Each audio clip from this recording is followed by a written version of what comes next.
Ladies and gentlemen, welcome to the bullshit machine. How you going? Obviously, my name's Tommy. I'm the host, and I'm quite lucky today because I have the amazing Sian Pascale on the show. Oh, thanks, Tommy. It's actually really good to have you on, Sian, because we've known each other for quite a while, Yeah, but I've never had the opportunity to sort of sit down with you like this, whether it's Zoom or in person or whatever, and just have a good yarn. But I know. yeah, We're sort yeah, of, it's like the yoga teacher thing where you're a bit ships in the night. You see each other at the end of a shift or at the start yeah, or yeah, in a yeah, class. Yeah. yeah.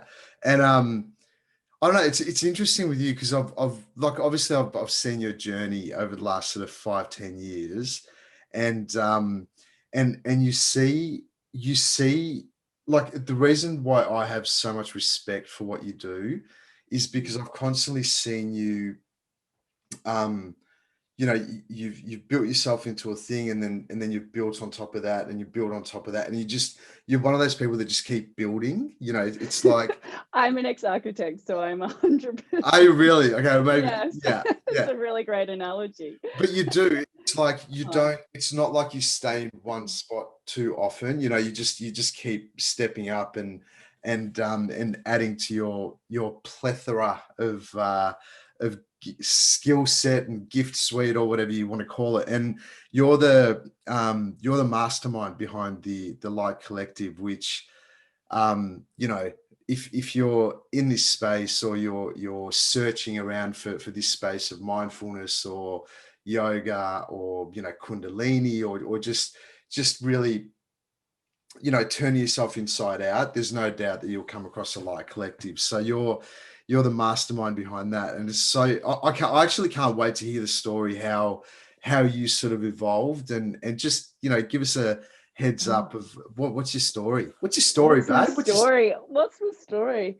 I always find this one really hard because there's a whole group of teachers who have this really nice, neat, kind of structured story. And I think, oh my gosh, there have been so many twists and turns, and there's so much human involved in it. And it really Mm, kind of, I remember Les Kaminoff talking about uh, anatomy in this way. It just depends how you dissect the body, and how do you dissect your life. The yeah. narrative changes. What if because I reckon you would have been asked this question a bunch of times. I know, so I want to answer a bit different. No, it's not even about different, but like if you were to answer it in a way, it's not even about answering in a way that you haven't before, but like what's underneath the surfaced answer.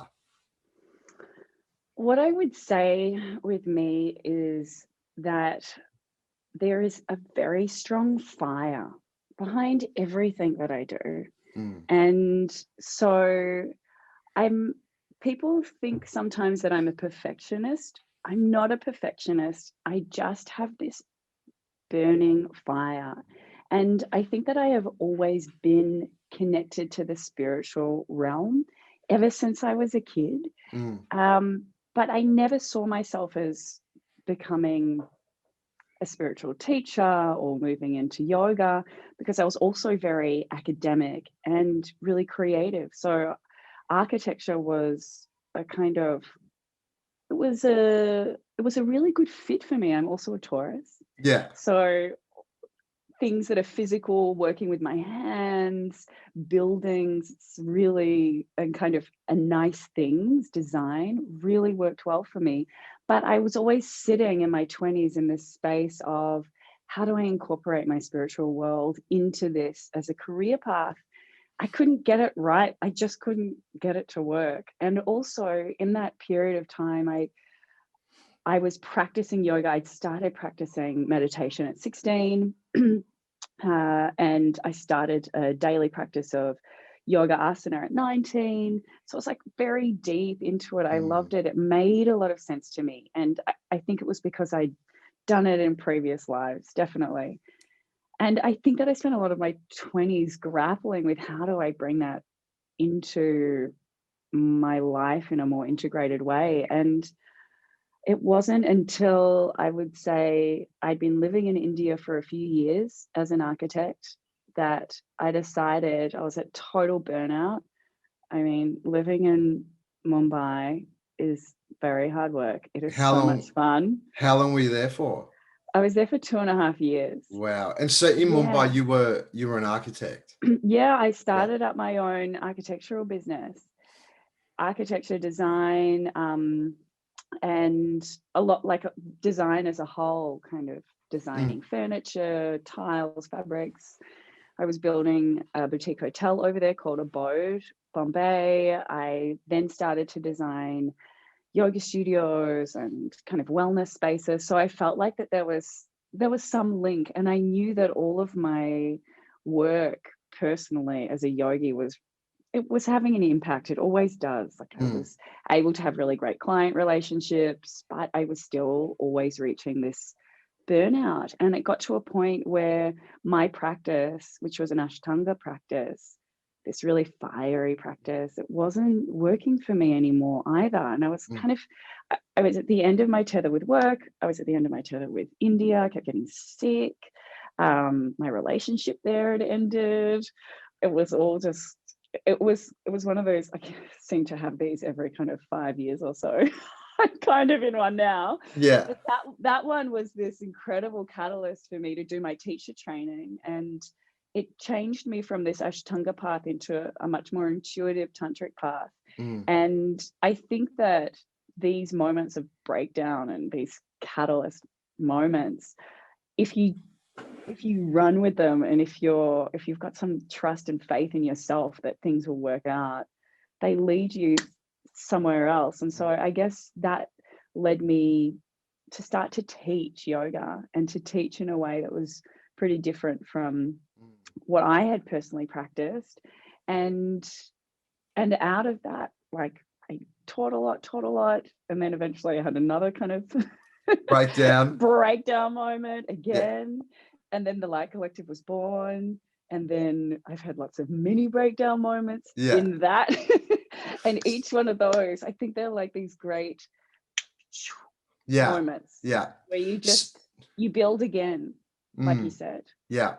So why do you reckon? I mean, because obviously every single I mean, I know myself, I've had a bunch of breakdowns where you just hit rock bottom and then Yeah. you're like, wow, like it just seems like the rest of the world's got their shit together. And you're like this lost little duck at the back of the pack, just going, how the fuck Oh, did I what? get here? Yeah. So why do you reckon that? Because the funny thing is with breakdowns, or when you hit those points of I guess that we assume to be low points, everyone's so scared of hitting those points.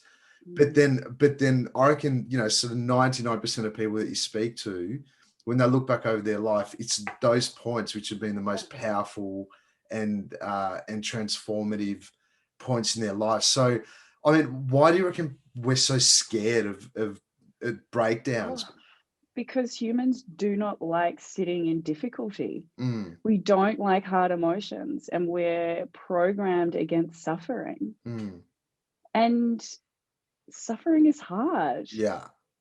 Yeah. It's, I mean, unless you're a masochist and you enjoy it, yeah, pain, grief, heartache, Mm. it's something that, I mean, I guess part of us is designed not to like it, so that we can transform it in some way into something positive. I mean, if Mm. everybody loved it, then we would stay in that experience. Mm. Yeah. But it's hard. It's really hard to sit with difficult emotions. Mm. Loneliness, boredom, anxiety, grief. I mean, who wants to sit in that? No. But if you Mm. are the person who is able to do that, to process it, to not hide away from it, to not start to numb yourself to it all, 100%, these become the transformative moments. And you see this in every spiritual teacher who has, well, when we talk about reaching awakening, from the Buddha to Eckhart Tolle, these are the moments where people Mm. find awakening. And I see it in all of my students, Yeah. and you would as well. They're like, oh, I came to yoga because Mm. we're all a bunch of kind of heartbroken souls. I know, and that's when you sort of come across something like yoga or meditation or whatever. Yeah. And yeah, I mean, I really resonate with you know, that what you're saying around suffering and the feeling that tension of those sort of yucky energies, you know, and what I reckon is which you know as well, is that, you know, it's almost like we're not trying to resist the breakdown, we're trying to resist sitting in that tension, you know. Yes. And what you were saying before is that human beings refuse to sit in that tension, you know. Oh, And that's the thing, when you're sitting in that tension and you're feeling all the feels, and whether it's your heart or even on a physical level, you know, mm-hmm. you're in it. It's usually, if you, as you said, if you can sit in that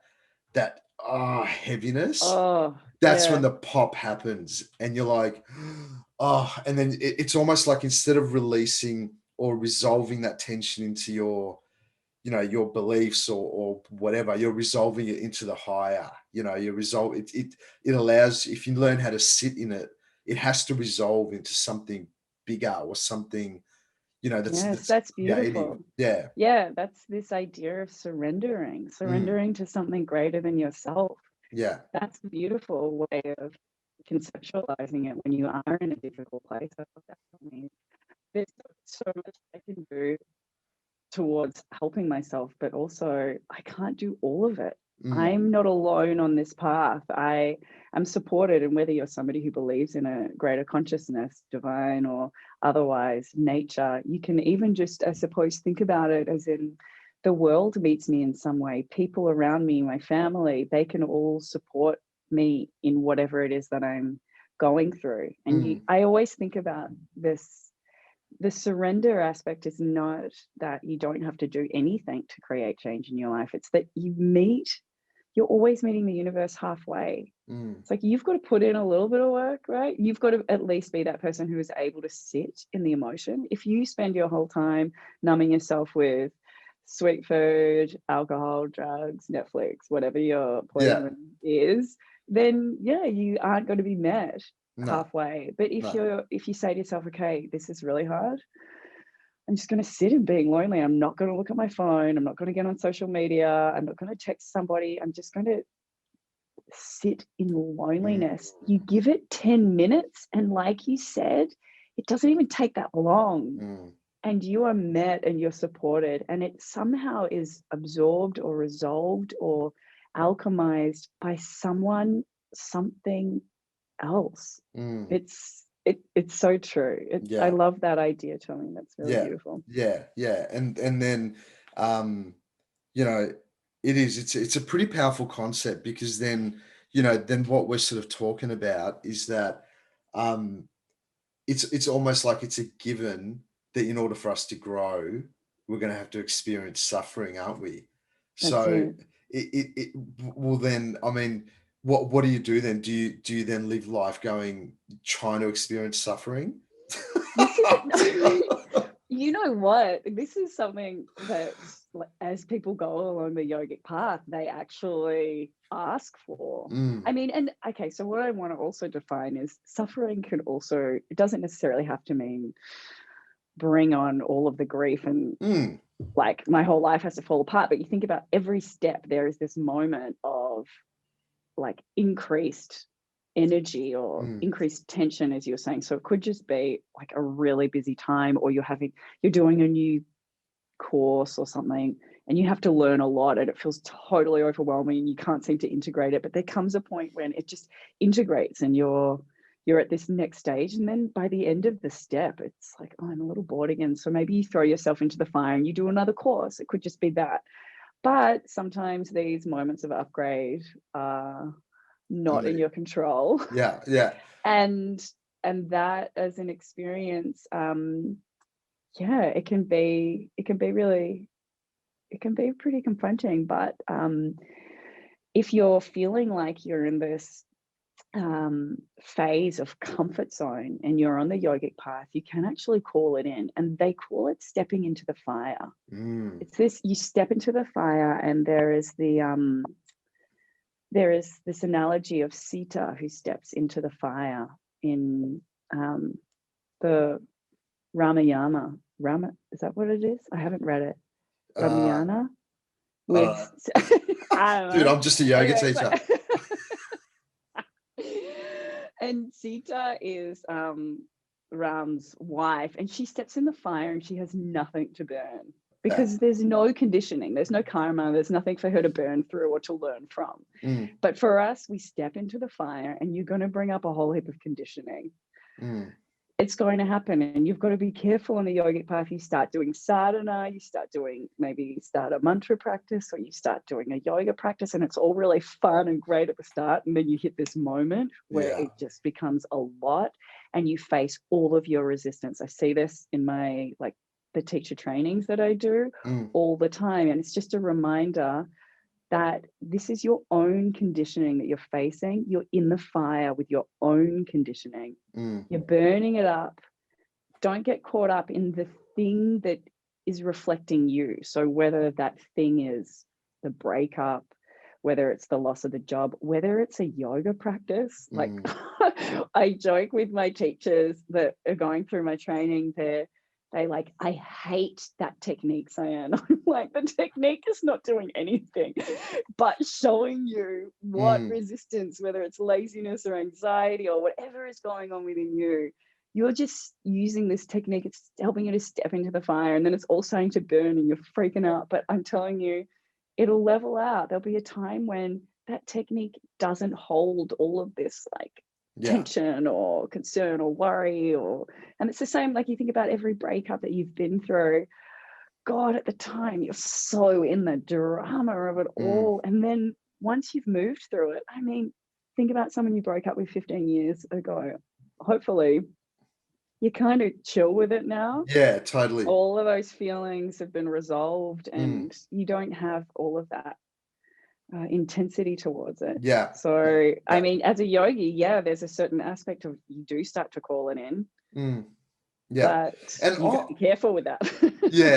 And what you're ready for. You know what, it's interesting because as you're talking, I'm just sort of thinking in terms of, you know, the people that you would attract in and the people that you would not repel or whatever, but you being in the space that you are, because obviously you've got a lot of knowledge about you know, spirituality, yoga, the traditions. You've got a lot of, it's not knowledge, but you've got a lot of life experience, and obviously you're the type of person. You're saying I'm old, Tommy? No, it's not. You're not. No. But what? No, because you are. You've got. You've got this essence about you, right? Where, it's like it's just obvious that you know your shit. You know what I mean? And so the question I've got, and I'm not pissing in your pocket at all, but because the question I've got for you, I'll take it. Yeah. The question I've got for you is that what type of people do you, whether it's relationships or friends or whatever, but what type of people do you feel really at home with? On a personal level or professional? Anything, just all in one bucket. All in one bucket.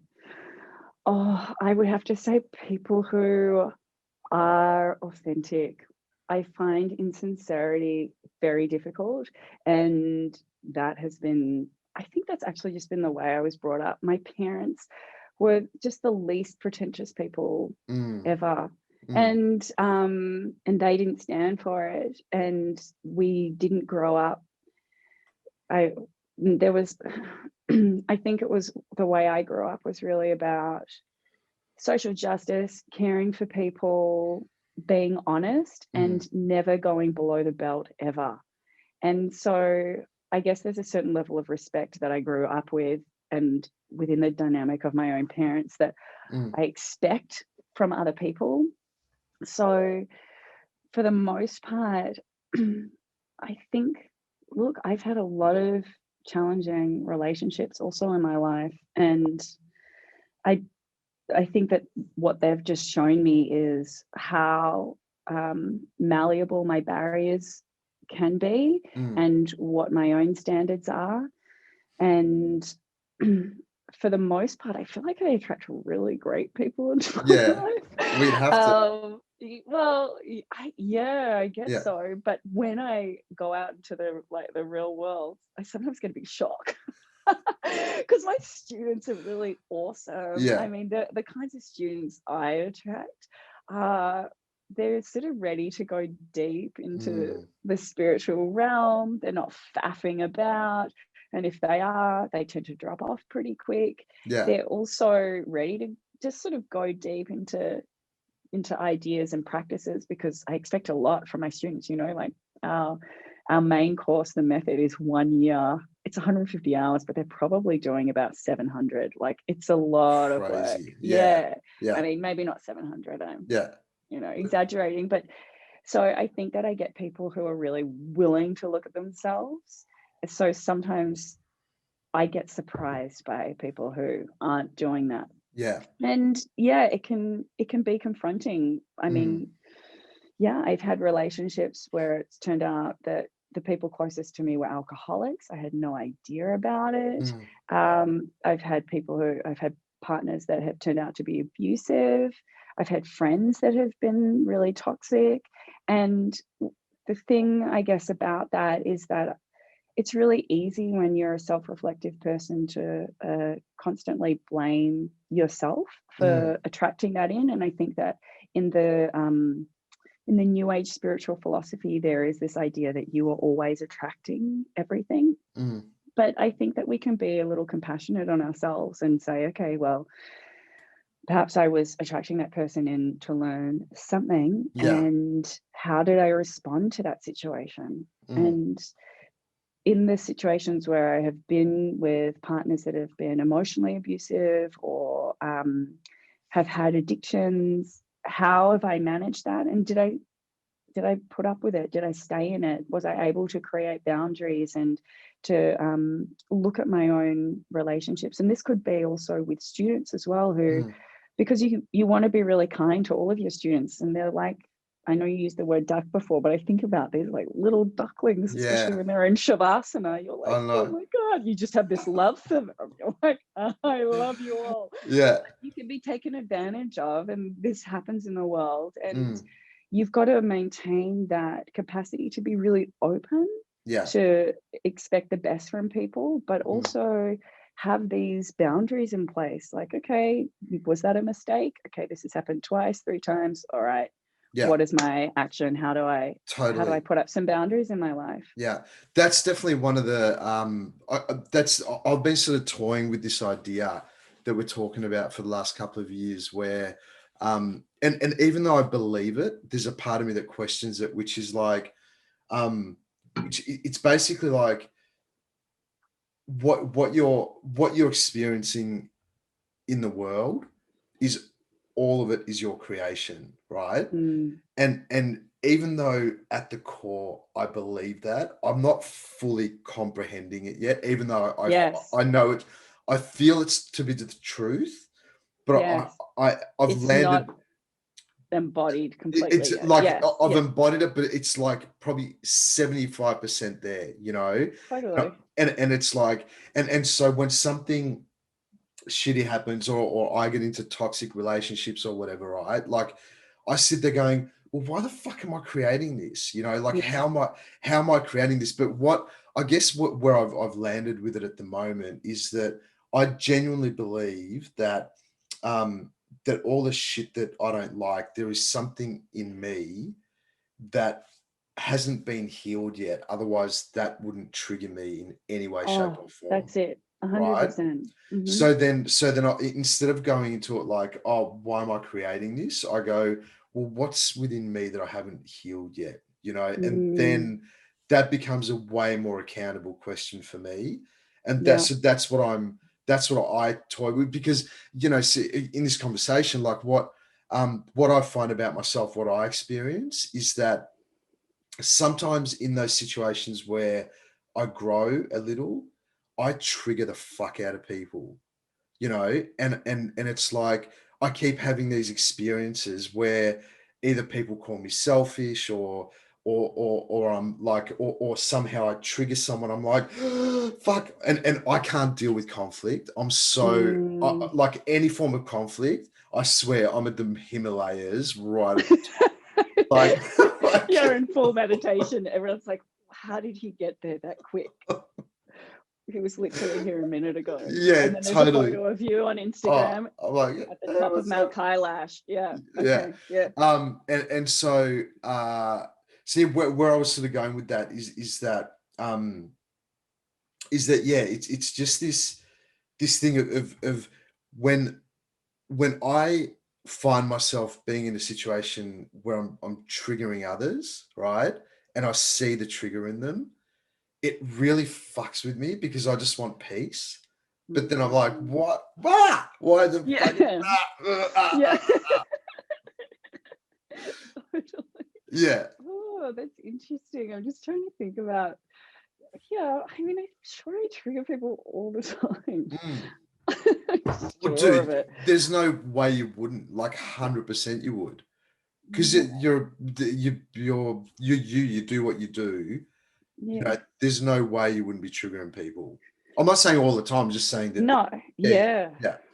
Mm, Yeah. I mean, I mean, on a personal level, yeah, with my last serious relationship, the more I was expanding, the more he was dropping yeah, into his most toxic self.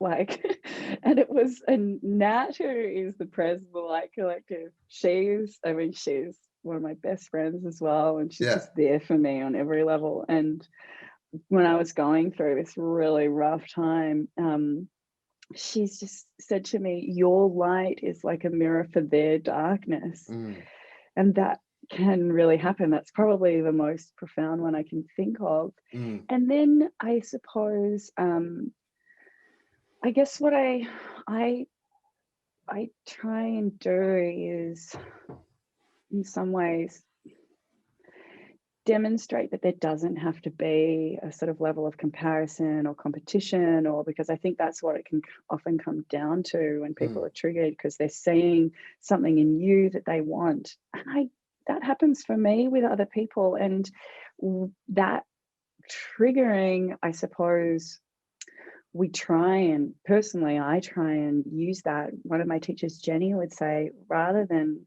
say, oh, I don't get jealous. Everybody gets jealous. mm, Everybody has the trigger, and to just welcome it. This is part of the shadow of mm, yourself. Like, yeah, I'm jealous, but rather than focus on your lack, say, okay, this is awesome. There's mm, this girl on Instagram and she just seems to embody this thing. I want to embody that thing. mm, How can I do that? mm. And it's a really nice way to kind of flip these feelings of being triggered or feelings of jealousy or all of these things that feel so awful within you, to try and turn it into another mode of growth, I guess you Yeah. could say. In terms of if it happens with me, I don't even know how I guess I recognize it, or if I see it in someone, I just try and disarm them with the fact that I don't know, I'm not whatever it is that they're worried about, or Mm, that it's hard because I guess I know that I do this. It might not be the best way of doing things, but just to be like, hey, I'm just like a friendly human in the world. mm, And whatever your kind of ideas or projections are about me, I can kind of see something's triggering you. It doesn't have to. I'm just a human. I'm here to meet you. And whether I'm here as your teacher, let's work on it together. If I'm a colleague of yours, I'm no threat, mm. or whether, you're a friend or a lover, like let's try and be in this together in a Yeah. way. And I guess in terms of relationships, I really try and do my best to not date yogis. Yeah. That helps. And I really try not to become the teacher in that situation. It's That would be so hard. easy. Yeah. It's so easy to do that, to be like, Yeah. oh my God, I can see your struggle. Why don't you do this mantra? Come to my class. Come to my class. Yeah. Yeah. Yeah. It's really hard not to do that. I try really hard not to do Mm, that. So yeah. yeah, when you see people triggered, you have to also remember that's not your stuff. Not I your think stuff, that yeah. I'm because if I see it in a class, I feel like I have really good boundaries in the professional world, like as a teacher, because I have this practice of consecration, and consecration allows me to have this protective barrier around me all the time. And what consecration does is allows me to say, okay, I give up whatever it is that I'm doing right now. It takes me out of my ego.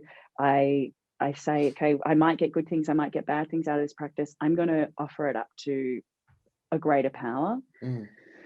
And then whatever happens in a class, it isn't my stuff. I think I have good boundary with that. So if I see it happening with students, if they're like, this happened in the method recently, in the first month of deep sadhana, they all fall apart, freak out. I can't do this, it's too hard. And all the drama comes up. I just don't take it personally. I can't take it personally, because actually I know that I'm involved, but for the most part, these techniques, they're ancient techniques. They're practices. I'm not like creating this myself. I didn't come up with meditation. Wish I did. Yeah. But I've been handed a lot of techniques, and I know there is a certain method to the way I do it, but I let go of how a student responds. So I think perhaps my boundaries with that on a professional level, they're pretty intuitively good. And then I suppose I just work on it a little on a personal level, but yeah. And because the with the Light Collective, what you offer, and the practices that you're teaching, I mean, they're not like mainstream. No, they're like, you're just getting straight into the guts, and it's like, dude, if you're fucking hiding anything under there, like, let's pull that shit out. Yeah. So it's and I know, because I mean, I guess my whole practice started in Kundalini. Like that's where I started, so my whole first 3 years of practice was like full. I just went full on straight in, like the 4:30 cold shower, 2 hours fucking every morning. And I just went from nothing to that. So it's like I think I started in the right place. But what I do know is that with those type of practices, it's like you can't hide, because it all comes up. It's true. And I mean, I think that the interesting thing as well that I have been learning as a teacher is that it doesn't have to be the hardcore 4:30 a.m. the cold showers as well that does it. Like, I mean, I'm working a lot more with women's pleasure practices, tantric women's practices. Yeah. So can we learn a bit more about that? Yeah, sure, but that can be confronting too. Yeah, I bet. But I was hoping you'd ask. No, because a lot of the listeners of, I guess, the Bullshit Machine, listeners to this podcast, it's such a different level of there's all different types of listeners on here. Yeah, yes, but I think a big bunch of them 100% would be like really familiar with yogic practices and whatever. And then the other half, Tantra, Tantra and all, but the other half of, maybe cock and balls from Warren having a listen in. Going, who loves you? What the fuck's Tantra, mate? Tantra? Isn't that when you bloody, I don't know, can't blow your load? Is that what that is? Hey, we can go there. Look, I love it. I mean, the thing about Tantra is there are two types of streams, and so I dip in and out of both of them. Yeah. So there's white Tantra, which is if you think about the white of the crown center, it's a very pure lineage. It's classical Tantra. You'd be working with kind of deities and mantras and asana and specific breath work. And then there is kind of red Tantra, or sometimes you could think about it as neo Tantra, and these are more sexuality practices, and that is what in the West everyone has really kind of got stuck on. Yeah. Both both streams understand sexual or erotic energy as being one of the most powerful forces in a human's life. I mean, Well, think of yeah. all the dumb decisions you've made because of your sex drive. I Yeah. mean, Mm-hmm. we're all in it together. Mm-hmm. There's no human who hasn't done that. Yeah. And really, Tantra was a stream of yoga that was very popular around 900 to 1300 in India. Mm. And they were working with the body. So rather than saying that we have to meditate and be still, they saw the body as this incredible vessel that was divine and energetic. So the chakras, for example, the energy centers are all tantric. This comes from the tantric lineage.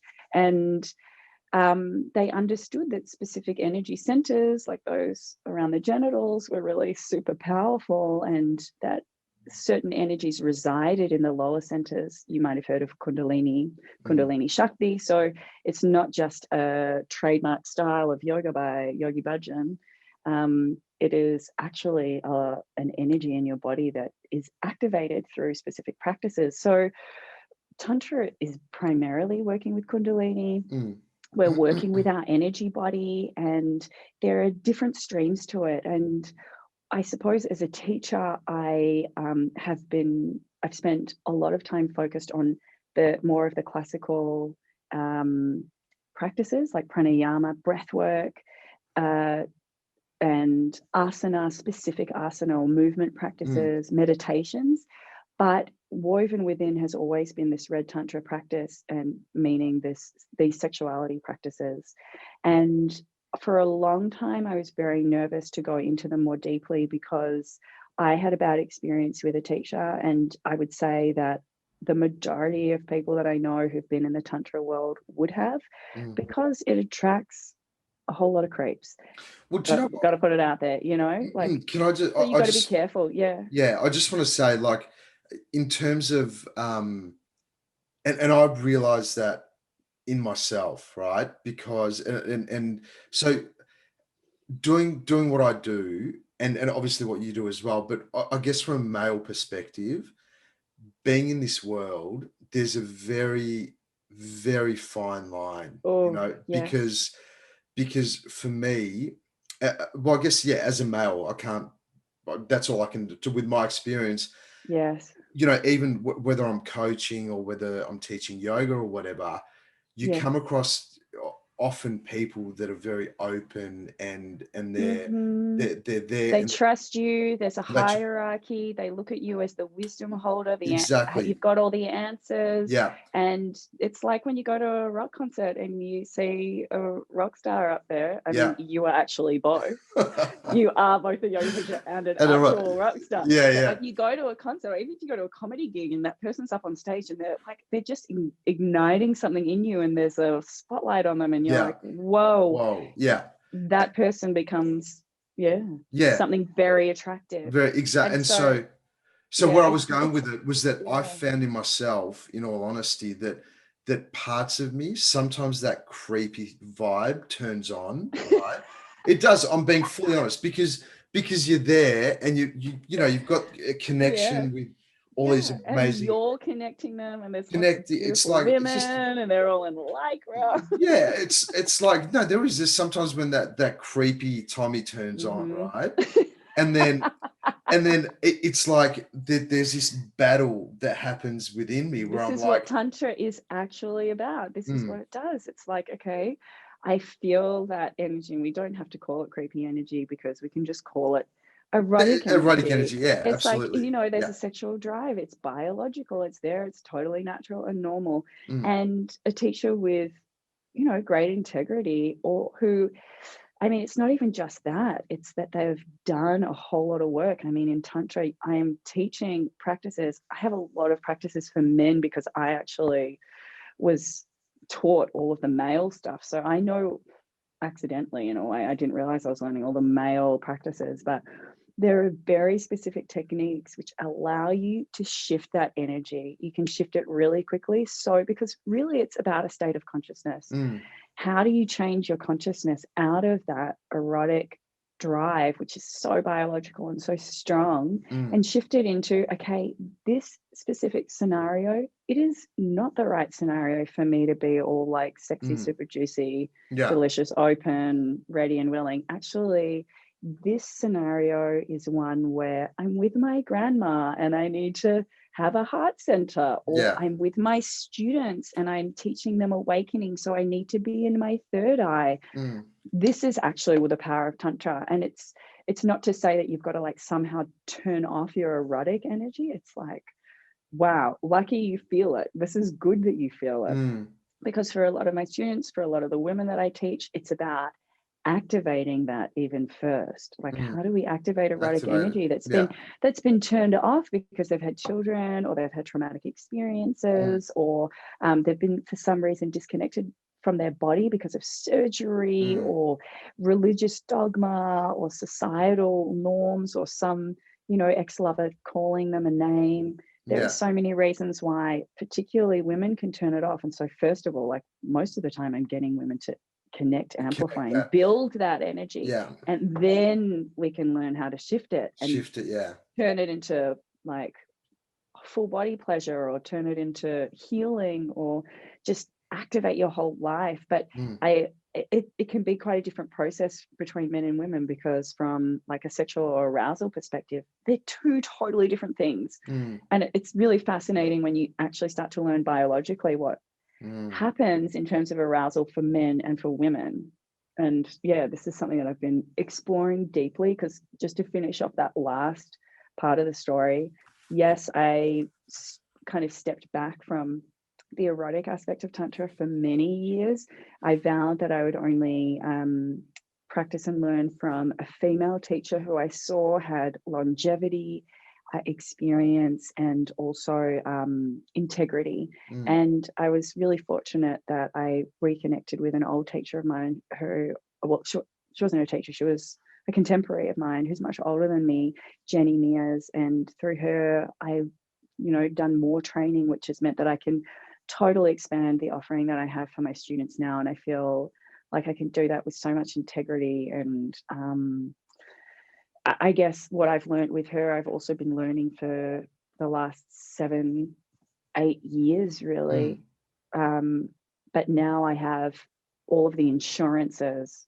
I have just all of that kind of safety net, because it's very deep work. And I mean, I trusted her because you go deep with a teacher. Anytime that you're doing energetic, like deeply energetic work, you want to know that your teacher is kind of clean and clear and isn't stepping into this work with a whole heap of dodgy, baggagey, yucky stuff, because you start to take that on in some way. And I guess I mean, and that's the thing. What I was sort of mentioning before is that I observed that sort of that creepy energy starting to, you know, come in because I observe it, and then I'm like, it's not about you can't go there, but it's more for me about the integrity, 100%, and then I bring that energy back to expressing and helping and serving, you know. Yes, that's good, because I think that every yoga teacher should have some pretty firm boundaries when it comes to their students. And it's something that we've been talking about in the Light Collective a lot. It's really hard. It is really hard. Luckily for me, I have I've got 5 male students basically. So have you? I've got like maybe, look, I would say max 50. Wait, did you say male students? Yeah, I just don't. That's awesome. I don't attract very many male students, so I don't come up against that problem very often. No, personally, of course, as a teacher. So it's safe for me, you know. But wait, are you talking about the Light Collective? For you've got male students, or you mean like? I just mean in general, the Light Collective. The Light Collective just generally attracts women. That's what I mean. I would love to do more work with men. It was never my intention for it to be like a women's only space. It's just that we attract women. Ended up, and so we've been talking about this dynamic, which we don't necessarily have to worry about too much because we don't have male students, so it doesn't come up where I'm like constantly being bombarded by my students and asked out on dates, or like that doesn't happen to me. No. But it has to be a very strong boundary. And in the last few months, I've just seen it come up with old teachers of mine. I've had the experience where, as a man, I would just pretty much say, just don't go there. Just don't do it. Don't do it with your students. There are a lot of fish in the sea. Oh yeah, no. Don't pull from your student pond, because it will create a lot of issues. Excuse me. Yeah. And it can ruin your entire reputation. Well, I don't know. I've been teaching for it. like what?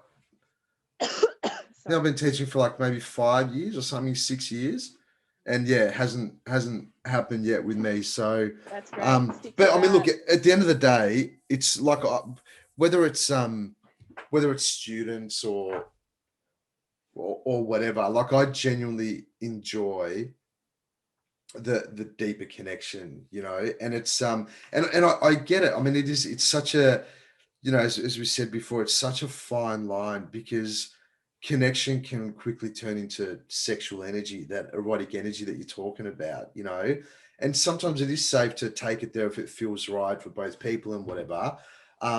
But yeah, obviously, as you say, it has to be the right environment. Yeah. And I just don't think you go there, and not as a yoga teacher. Yeah, of course. Yeah. No, not in that space. I get it. But you mean like I'm talking in general. Oh, in general, yeah. If you happen to, you know, like, yeah, all of these practices and becoming a yoga teacher, I think it naturally, the more of this work that you do, you start to build a natural magnetism or charisma around you, and you just hope that you're attracting in good people. And yes, if you're building erotic energy and you have the ability to play with it, my gosh, flirtation, it's all part of life. It's just like this fun juicy, times. fun thing that is not something to be afraid of. And flirtation is what makes the world go round. I love a bit of a flirt. True that. My best friend, she's like saying, you are a terrible flirt. I'm like, I can't help it.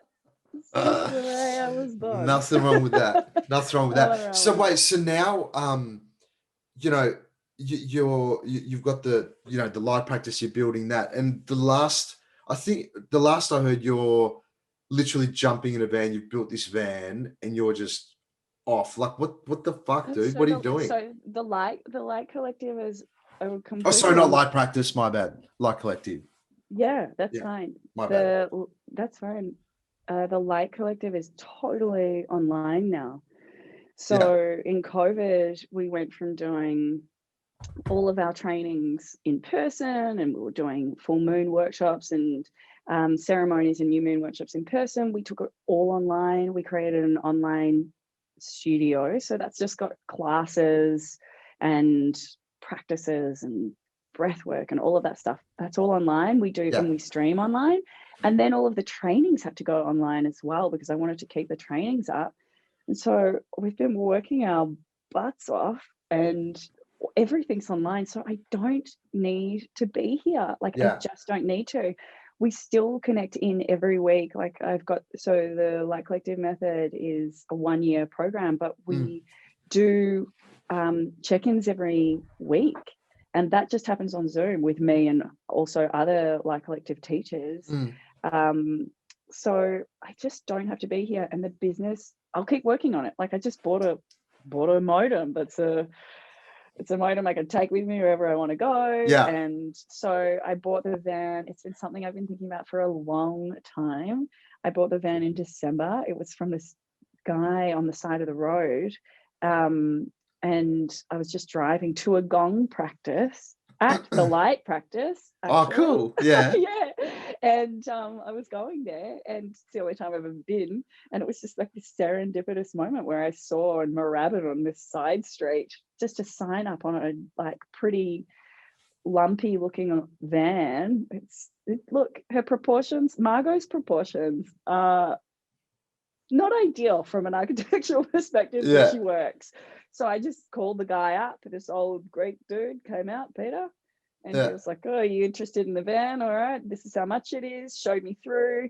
I got some cash, put some money down on it, and it was mine within 2 or 3 days. So cool. I know, but it was, he used it for fishing trips, and it was just fitted out. It was just the worst fit out. So where are you going? What are you doing?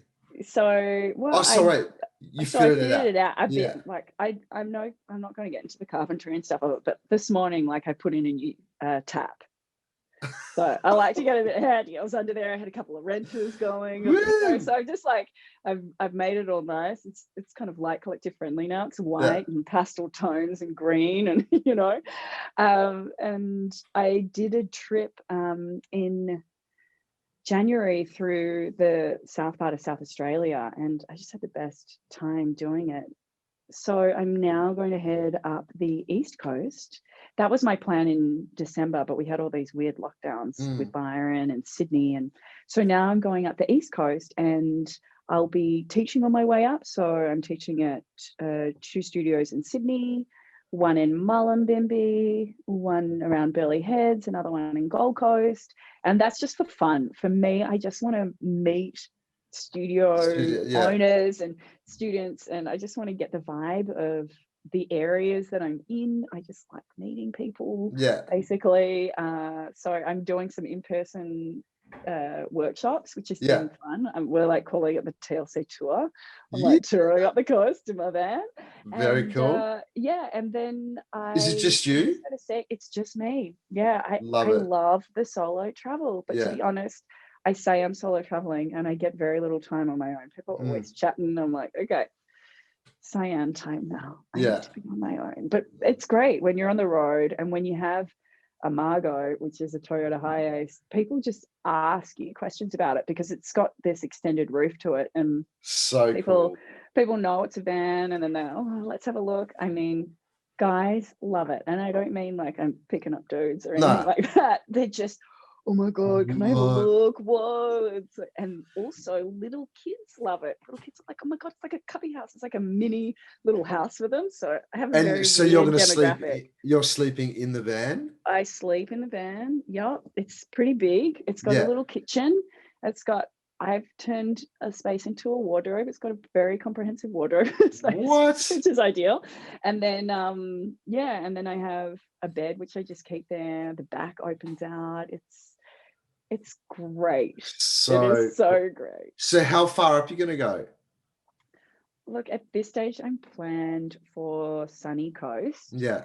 And I have a friend who lives there, but then I don't know. Part of me was thinking, okay, maybe I'll just then head back down little south and find somewhere to bunker down and live. So Mm. I'm not the kind of person that can nomad forever. Yeah. I need a home. But another part of me is really interested in going in the Northern Territory. Yeah. I haven't done Kakadu National Park or anything. So Yeah. I am also a very fly by the seat of my pants kind of traveler. I'm not an organizer. Yeah. I love it if I'm with somebody who's organized, but I tend to be the organizer, which means that there is no organization in any of my trips. And Yeah. it all works out. And I like traveling in that way because day to day, I just decide where I want to go. And always you get a hot tip. So some 60 plus ladies on the side of a road will be like, hey, there's a really cute Iyengar studio down the street. Okay, great. I head down there. And then they're like, oh, you should go to this little cafe. And then you talk to the cafe owner and he's like, have you been to this incredible beach? I mean, that's just the way it works. It's the way, right? yeah. That sounds like my So, life pretty much. really? Yeah. Day to day. 100%. Well, especially now. Yeah. Open up to flow. It's actually a very feminine way of being, less structure, and it's really good for us to destructure, especially for certain periods of our lives. Yeah. If you're in that moment and when things are going well and it feels good, yes, flow with that. Open up to all of it. Trust. Yeah. And I don't know, what's the thing that makes your heart and your soul fucking glow?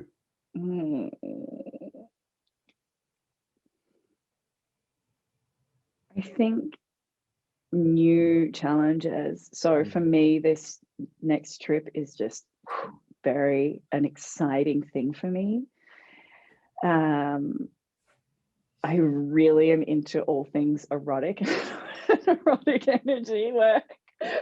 Tantra really does it for me, and it has since the first meditation that I did with. I was just like, that really, I mean, and I don't just mean on an erotic level, but I also think on a spiritual level as well. I have to say that travel and adventure and also these sacred practices, they're just the thing that they fire me. I don't even know, I don't know why, but it's like my mum, I have to stay with my mum for a little bit while before I leave. And I don't think she gets it. She's just like, what, who are you, strange person, doing all this yoga stuff? She's like, don't you get bored of it? Yeah. And Like, I remember no. no, I don't. And one of my students dropped over to the house and she said, are you into yoga as well? And she's like, yeah, I am. I've done all the science trainings. And they probably expect my mum some kind of yogi. And her name weirdly is Yogi. Like that's what her grandkids call her, Yogi. Oh, cool. So weird, Yeah. but more like Yogi Bear. Yeah, yeah. But she says to this student friend of mine, like, do you like it? Do you actually enjoy it? She's like, yeah, I do. It's like, oh, it's so weird. So, you know, I do it every day and I just can't really get enough of it. Yeah. Despite, yeah, it's just the thing that I've got to do. And I know that when I don't do it, I'm kind of a bit mental. I don't know how people don't meditate and practice every day. How are they functioning in the world? It's just, yeah. So I have to say that those things really light me up. And of course, new love, like when you fall for someone, oh my God, that feeling is just, yeah, it's pretty cool. Yeah. It's a pretty good feeling. I haven't had that for a while. So yeah, that'd be nice to have that. Yeah.